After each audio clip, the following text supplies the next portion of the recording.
ప్రియమైన హిందూ బంధువులారా, శనివారం రోజు సుమారు మీ ఏరియాలో ఉన్న కొంతమంది కలిసి ఆలయంలో కలుద్దాం అని ఒక నిర్ణయం తీసుకోండి. ఎలా క్రైస్తవులైతే ఆదివారం చర్చికి వెళ్తారో, ఎలా ముస్లింలైతే శుక్రవారం మసీదుకి వెళ్తారో, అదే విధంగా మనమందరం ప్రతి శనివారం ఆలయానికి వెళ్ళే అలవాటు చేసుకుందాం. వారానికి కనీసం ఒకసారైనా ఒకరినొకరం కలుద్దాం.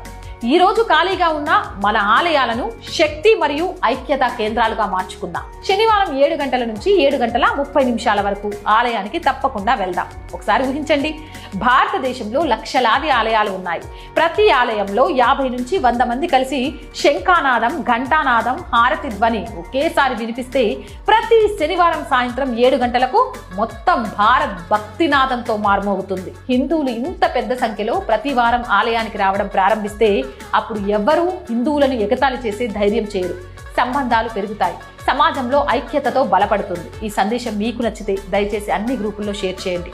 ఈ రోజే ఒక సంకల్పం తీసుకోండి. శనివారం సాయంత్రం 7 గంటల నుంచి 7:30 వరకు మనం తప్పకుండా ఆలయానికి వెళ్దాం. ఈ సందేశాన్ని కనీసం 5 గ్రూపులకు పంపండి. కొంతమందికి పంపకపోవచ్చు, కానీ మీరు తప్పకుండా పంపుతారని నాకు నమ్మకం ఉంది. నేను హిందూ అని గర్వంగా చెప్పుకుంటున్నా. మీరు హిందూ అని గర్వంగా చెప్పుకుంటే ఈ వీడియోని షేర్ చేయండి. ప్రతి శనివారం గుడులకు వెళ్ళండి.